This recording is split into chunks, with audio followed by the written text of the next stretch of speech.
Good morning. Welcome to this week's RhoMobile webinar. Rob Galvin can't be here today, so I'll be hosting in addition to presenting. I'm Adam Blum, the product manager for RhoMobile Suite. This week we're going to be talking about the feature complete beta that is available for download today from Motorola Launchpad. So highly encourage you to give it a try. We're going to talk about sort of a refresh on what we're trying to do with 4.0, and then try to highlight some of the more recently arriving features in 4.0. So, since we don't have a separate host, I am going to try to pay attention to questions that flash by. Please feel free to ask questions, but there may be a little bit of a delay. Okay, so as mentioned before, the theme of the RhoMobile release is to extend our lead as the only clean sheet of paper for enterprise mobility, providing best-in-class modern development practices. That means things like model view controller, object relational mapper, use of scaffolding, generating apps, the power of the cloud to mobile application development. Um, uh, Take this approach and extend it to JavaScript. So we, of course, had JavaScript APIs in the past, but it's probably fair to say that there's certain things that perhaps if you were doing more data-intensive apps that you would want to do in Ruby, although you could still use some JavaScript. The goal of 4.0 is JavaScript has appeared to Ruby in all ways. If you don't want to touch Ruby, you don't have to touch Ruby. We still love Ruby, but there are people that would prefer to stay focused on JavaScript. The other thing we want to do is provide one standard clean set of common APIs for all operating systems. We did have write once, run many for consumer operating systems, but as you move to ruggedized devices, Motorola industrial devices, there were some APIs that were different in ways that may not have had to be the case. And so the common APIs are a huge piece of what we're doing in RhoElements 4.0. We want to continue our industry lead in the number and type of devices and operating systems supported. So we added Windows Phone 8 support. We are the only framework that supports Windows Mobile and Windows CE, and we still are.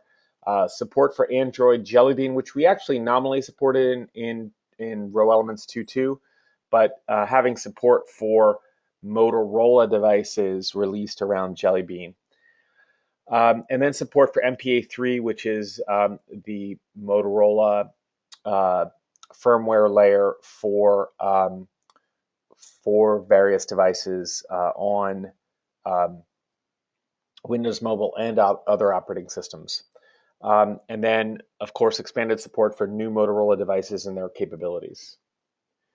So the new features, as mentioned, common APIs are a huge thing.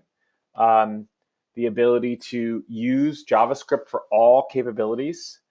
The Windows Phone 8 support.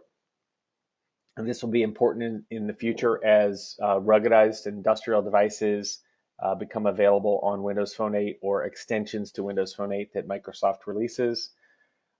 New devices such as VC70, MC40 Jelly Bean, ET1 Jelly Bean, older MPA 1.0 and 1.5 devices.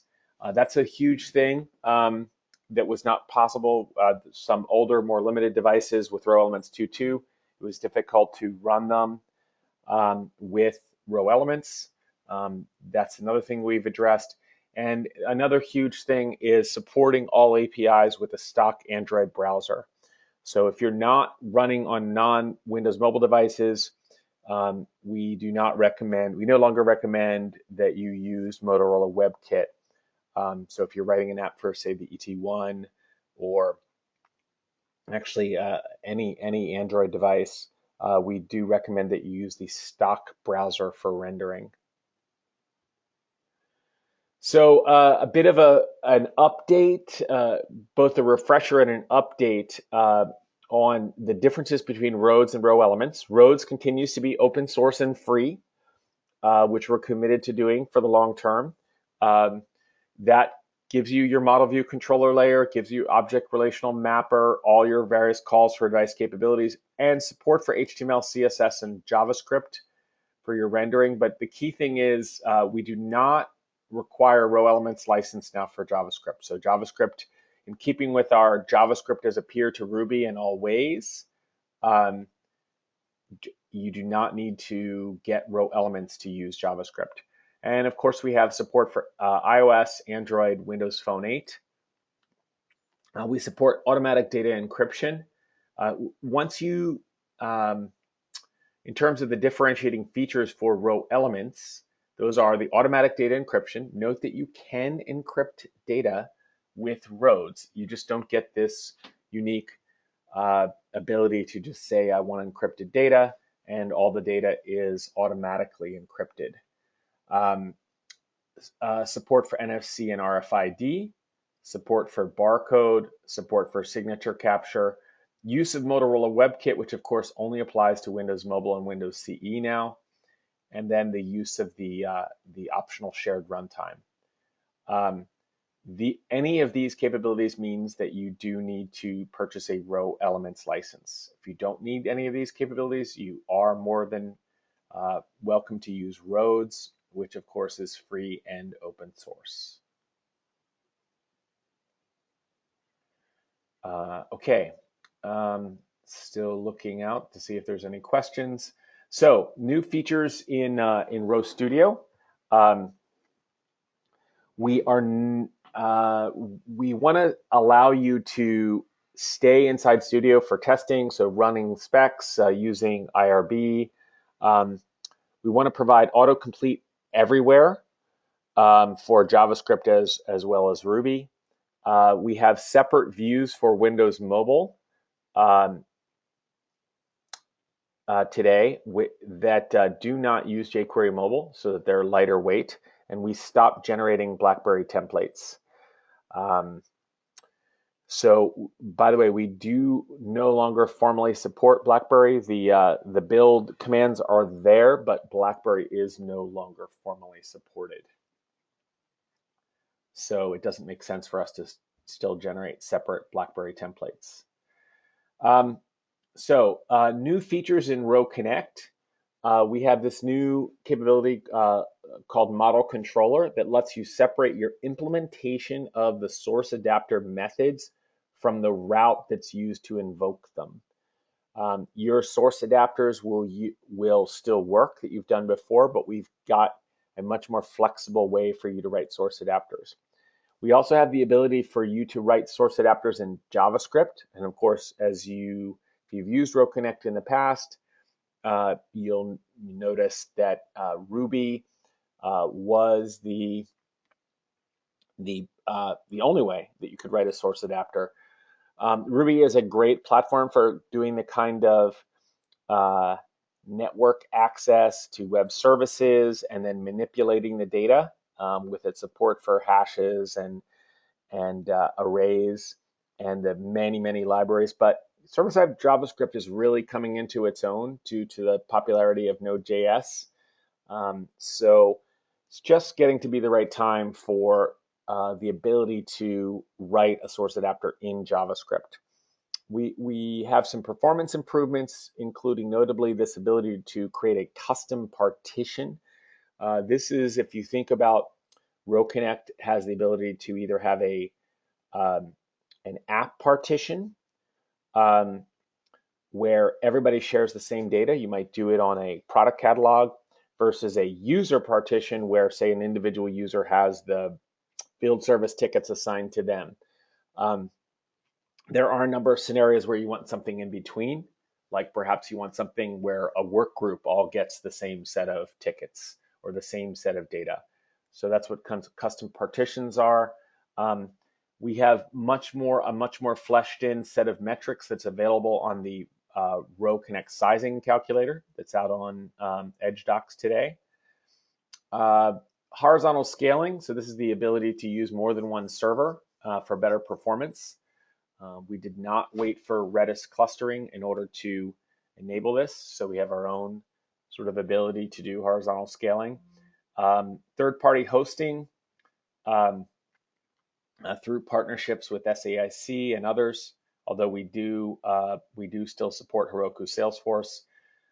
And now we also have the ability to call back to RhoConnect from your backend application written in Java and C#, whether or not it's written in a particular framework. We used to assume Java Spring, Java Spring MVC, ASP.NET, Ruby on Rails. Now we have API bindings. We had API bindings for Ruby. We now added Java and C# bindings. So if you don't want to write in a particular framework, you can just make API calls back to the server as well. Okay, so moving on from sort of a drill down into row elements, we've talked about common APIs. What are we really talking about here? What we're really talking about is the fact that there were APIs that were similar purpose. Let's take the case of barcode, which was in rows, and scanner, which was in row elements, that were different API calls. This is quite confusing.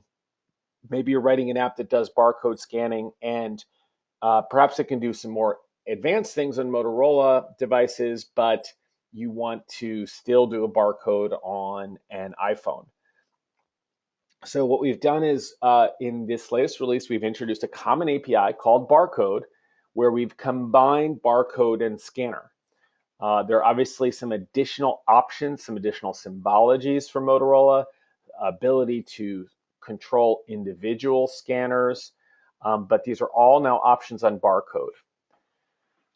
Similarly, we used to have row application and then an MSI specific application class. That is now just the application class. You don't have to manage two classes. Similarly, we used to have camera and imager. It's now just camera. We used to have, we now have a card reader API.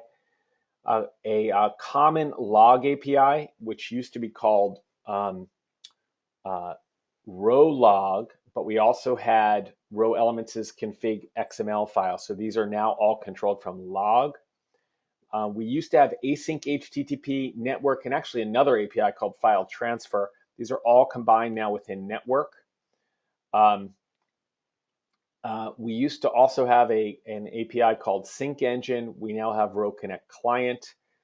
We had several different screen capture, signature capture capabilities. We had full screen signature capture, inline signature capture, and a Motorola specific signature capture. These have now all been combined into signature, which has various options that are available. Okay, so I think you're getting a flavor of it. Now, the key thing is we have replaced several of these 2.2 APIs. The 2.2 APIs are still available. However, we would encourage you to move to the 4.0 common APIs with the release of 4.0. Okay, I'm just going to take the time to answer a question. Support for BlackBerry is discontinued because we just don't have sufficient demand. Again, we did not remove it from the product, but we're just we're trying to keep ourselves focused on the things that are of the most demand to people. Definitely reach out to me if you say I'm planning an app or I have an app where BlackBerry is very important. Please let me know. Again, it's still in the product. Today, our current position is that it is not supported. We listen to customers, and if people need it, we would consider continuing to support it. We definitely do not support BlackBerry 10, and we have no plans to. But we want you guys to be successful, and if that might be something that's inhibiting your move to 4.0. Note that we are supporting BlackBerry on 2.2. So everything that 2.2 supported is still supported. Um, and Motorola has a pretty good track record of supporting old releases older releases where necessary. Okay, so at some level, you could say, okay, I'm just going to write to the APIs that are documented there. I mean, the fact that it's all documented, it's out on Edge Docs, it will be on docs.rhoMobile.com, and you can just write to the APIs that are documented. Just a heads up that we are going to do future rationalization of APIs. We've sort of gotten the really critical ones that needed to be rationalized in the past. Again, you have all these capabilities, but they're using the existing 2.2 APIs. There is future API rationalization that we will do in 4.1 for these particular APIs. But just rest assured that whatever's documented on the site on Edge Docs today, docs.rhoMobile.com when the product is released, will continue to be supported. So let's talk about JavaScript usage. Of course, this is the big thing that we have that's new in 4.0. When you compile your app, you will get a file called RhoAPI modules.js that is generated in your public API directory. You do need to include that in your app in some way. Generally, the way that people include things is by using it in layout.erb. But this app will be in public API, and you will see this file generated in your app. We also have rake tasks that are available to generate it, but the compile process should generate that for you. So once you have that there, then you can call rho. And whatever the API is, for example, rho.barcode.enable. Okay, so let's look at an example of barcode. This is how we might install a callback for barcode enabling, where we'd say rho barcode enable, and then we would give it the URL, the link to the callback event. Obviously, there's several different ways of doing callbacks. One way is to do a callback to a controller action. That's what I'm showing here. I'm showing the URL for, of course, I could just have a direct link here if I wanted, but I'm using the URL for helper to point to the callback event being this method, decode event. And I can put whatever code I want in there. Maybe I scan the barcode and I create a record, with a value there. But you can see that this will get executed. Now, JavaScript is a little different. We're sort of as parallel as it's possible to be, but JavaScript has its own ways of doing things. So you can see that the way I'm enabling the callback here is I call rho.barcode.enable, and I give it this anonymous function, and there I'm installing the callback. This anonymous function is in fact the callback. So when this is enabled, what will happen is when the barcode event fires, it was going to call this callback, and we could put whatever logic we want in here. In fact, what I'm doing is I'm just making an arbitrary log call, but I could put whatever code that I chose to here. Key thing, notice that I am showing that we do need to include this RhoAPI modules.js file.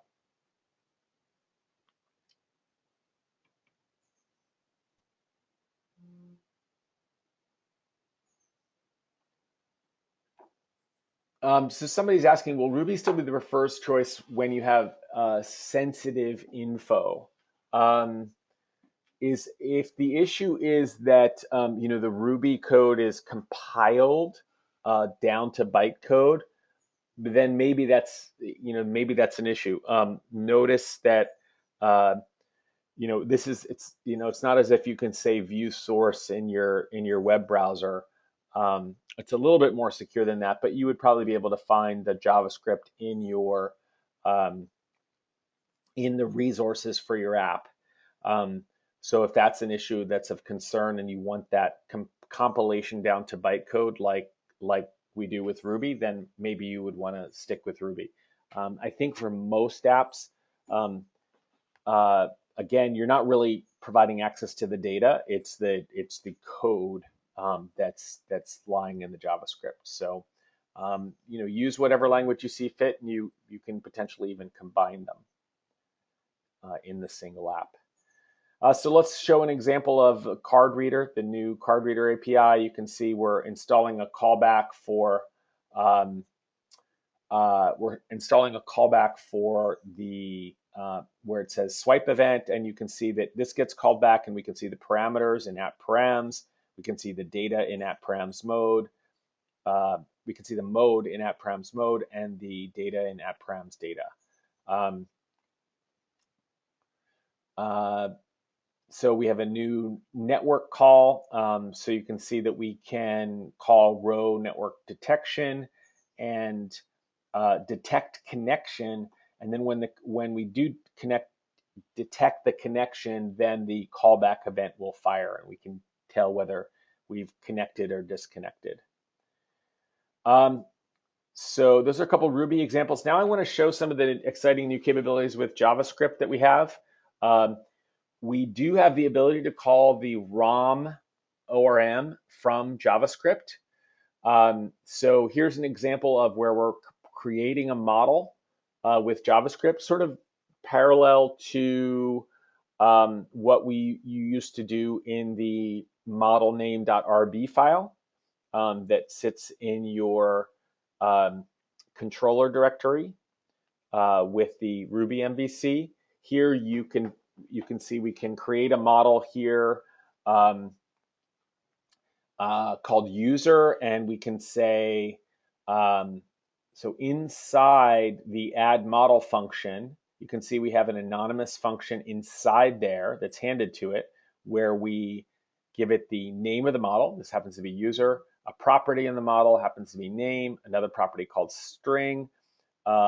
Here I'm not actually enabling sync, but we could enable sync, and we could enable fixed schema. So everything that you used to do in model.rb.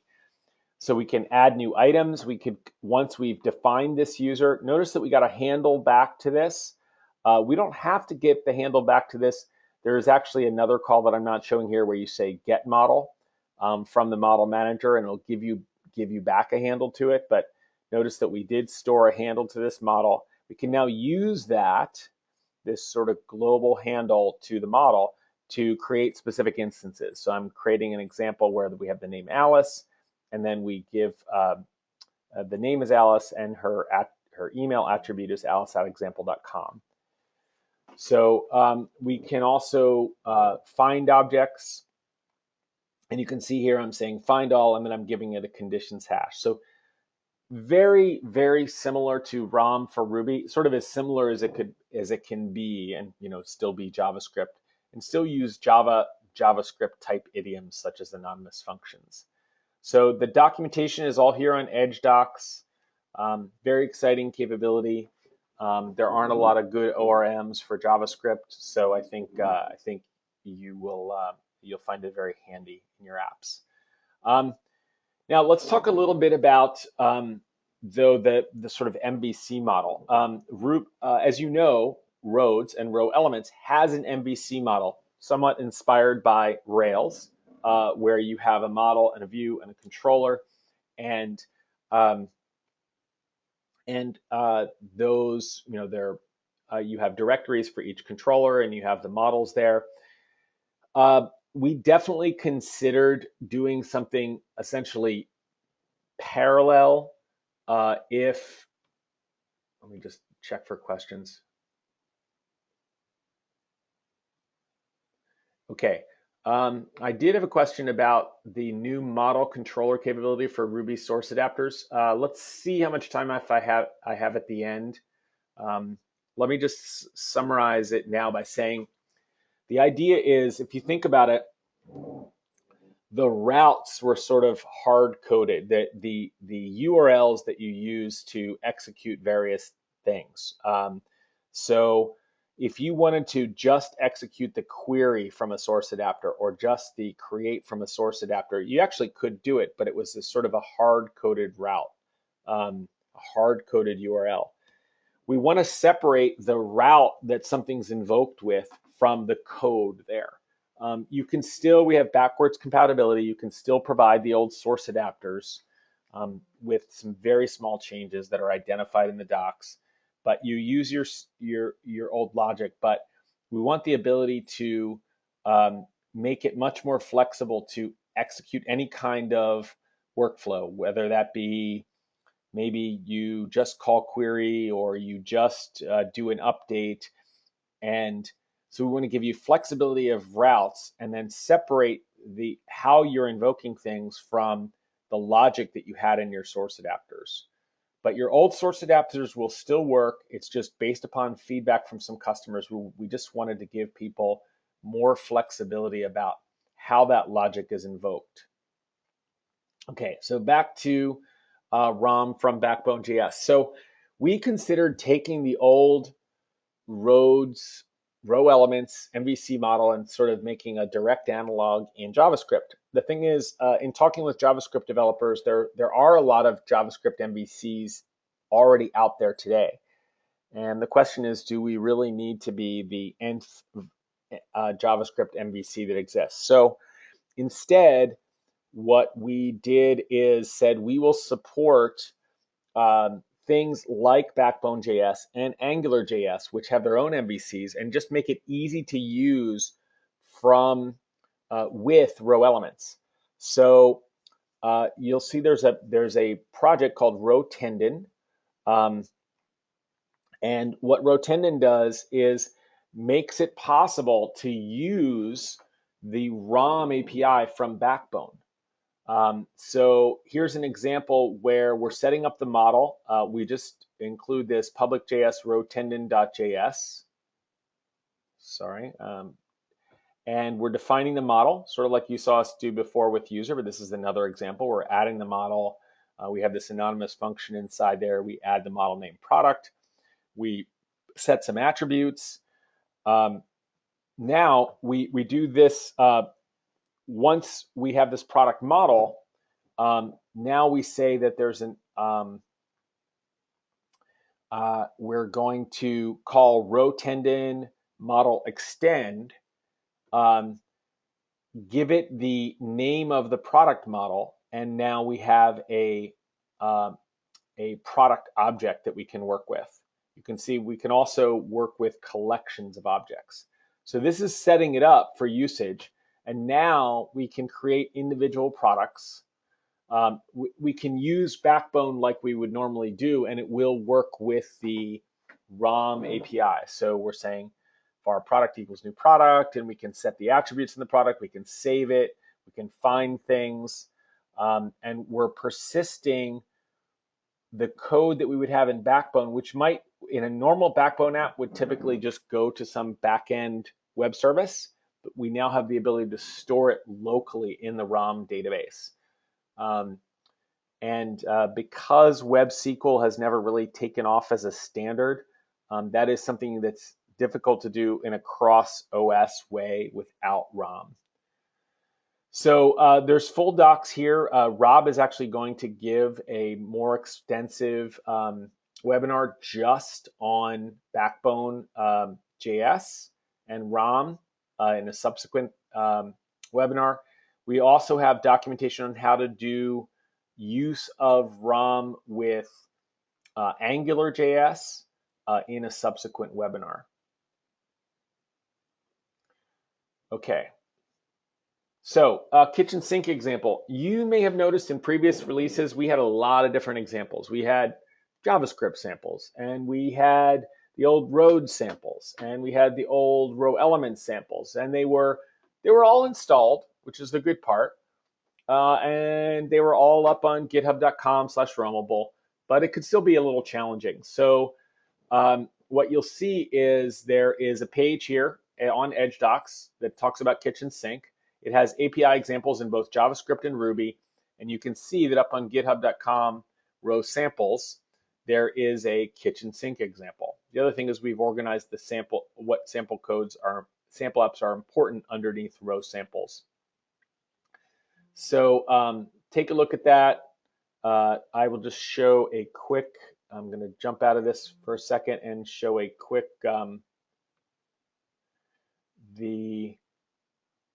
so here is our kitchen sink example. You can see we've got the full project here. We do have downloads for both Android and Windows Mobile, and we have examples of doing pretty much everything with both JavaScript and Ruby. So, I think that's it's a very exciting thing, probably a little overdue. So, other capabilities I wanted to talk to you about. Windows Phone 8. So we said that we do support Windows Phone 8 now. I would encourage you to give it a try. It does require install of Visual Studio 2012. Note that Visual Studio 2012 requires Windows 8, but it all runs quite nicely. For example, on my Mac from a VMware Fusion image. You will want to, there are some tips in terms of if you're going to run on the emulator, making the hypervisor work with VMware. So you'll want to make sure that you do that. This is another example where the RhoSimulator is very helpful because you've got a better way of doing emulation. If you want to test on an actual device, you will need to join the Windows Phone Developer Program. It's $99. And that will give you the ability to work on a specific device. We also, more excitingly, I think we provide a Visual Studio plugin. And the original idea behind it was that we would give you a way, if you're writing for Windows Phone 8, to just write in the familiar way you would write a Windows Phone 8 application. I think the team has done a really great job of getting that built. You can see it at github.com, RhoMobile VS plugin, and there's perhaps it's bad form, but there is a v6 file, which is the install file, is actually posted in that directory. So you can just double click it as long as you have RhoMobile Suite installed, and as long as you're on a Windows 8 machine also with Visual Studio 2012 installed. Then it will just do the install. It does support, but we've moved past just Windows Phone 8, and you can actually do an Android build as well. And before we release, we are actually going to support Visual Studio 2008 and Windows Mobile and Windows CE. Obviously, we can't support iPhone build in this release. But we definitely are committed to doing every kind of OS build that we can feasibly do. We won't support Win32 builds in this release, but we will support it in a future release. The other thing that we will be supporting in future releases is remote builds. So technically you could do an iOS build in the future. So give that a try. I will probably be doing shortly after the release. There's some other topics that, as we get up to the 4.0 release, which by the way is on September 25th, as we get closer to the release and after the release, we have a pretty stacked set of webinars, but as soon as Rob can squeeze me in, I'm going to give an updated Visual Studio plugin webinar that shows some of these exciting additional capabilities. Okay, so I want to point you to some other useful links. Make sure that you're on Launchpad. If you're at this webinar, my guess is that you are. Rob and team have done an amazing job of creating a bunch of great content, sample apps, just organized much better than it was before. Also, file issues to us. If you just want to have discussions, put them on Launchpad. If you want to give us a specific actionable issue, and that could either be an enhancement or a bug, sometimes you don't know which one is with which, please file them to either RhoElements issues or RhoConnect issues. Anything that's in the beta, definitely be posting them here, and we are monitoring that, and you will get feedback from us on them. And then, of course, make sure that you know about the availability of Edge Docs. This will become docs.rhoMobile.com shortly after shortly after September 25th. But in the meantime, if you're using the beta, this is what you should be using for, um, for your documentation. Okay, so I'm going to take about 5 minutes for questions. Any other questions?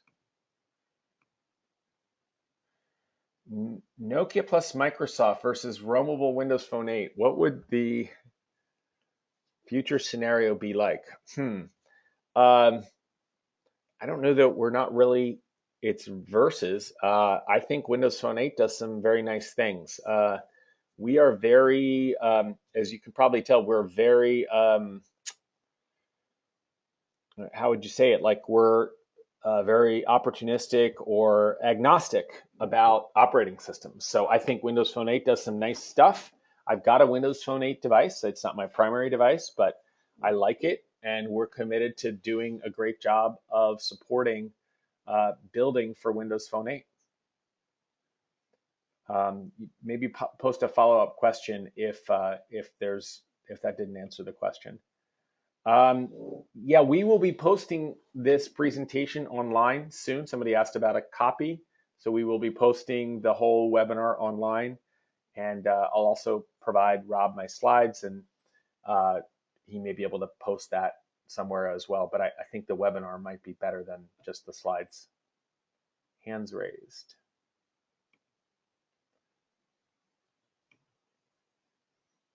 Okay, okay, Hamid, you have a question. Yes, excuse me. I'm new, so I want to know that how can we use the barcode in RhoMobile, because I saw the capability in RhoMobile Suite, and there is no barcode connection.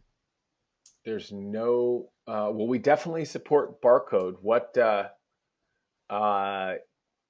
would do, we definitely support barcode. It's sort of the essence of what we do. So it's the most testing that we do. It's a huge part of what a RhoMobile app is. So if it's really still failing for you, please just post an example of your code out to that RhoElements issues link right here with your code, with like a specific, ideally not your full app. You probably don't want to give us your app anyway, but just post the, I'm making this call and this is the result I get, and you will get a response. Okay, thank you. Okay. Okay, let me try that. Okay, more questions. Would be able to access the runtimes without having to download the entire large files. We are not providing a separate download for the runtimes today. You're welcome to take the to take that download and distribute it as you see fit. But no, we're not. We're just trying to keep things simple and not have too many places to figure out where to download. So we just have the DMG download and the executable download. So it's really just it's a simplification of version management.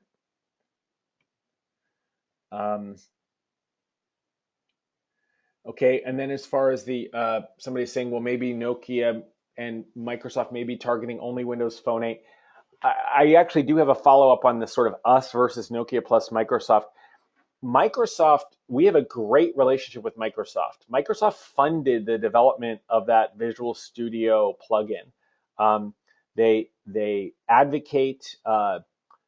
We are the only cross-platform framework that supports Windows Mobile and Windows CE. It provides a really great path forward to the future for customers, Microsoft customers. So we have a very friendly relationship with Microsoft. We don't see this sort of as a competitor to writing in C#. If you want to write in C#, you should do that. It's a great environment. Our message is not just portability, but also using your web skills. So Microsoft sees those options as a good thing, as do we, and we don't say, hey, we're great and using C#.net to do it is bad. We say if you value portability and you value web skills, then we think it'll be a win for you. Looking for more questions. Okay, I'll give it about another minute for questions. Let's see, do we have another hand raised?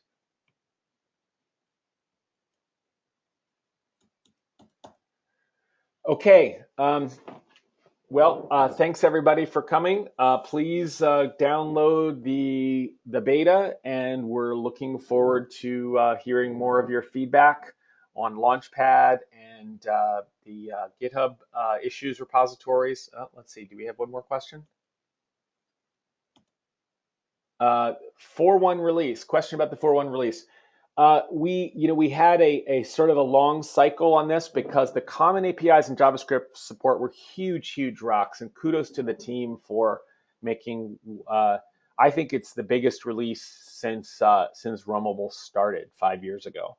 But that was a lot of work. So we've been at it for, I don't know, 7-8 months, something like that. In the past, we have successfully delivered, even after the acquisition by Motorola, we've successfully delivered on a quarterly cadence, and we're going to be back to that quarterly cadence. So the plan is end of December, and we will probably have a webinar as soon as the sort of furor of 4.0 webinars dies down. Rob will slot me in for another webinar to talk about 4.1. Have some exciting features for 4.1, but nothing, no big, huge API changes. So we should be able to keep up that quarterly cycle.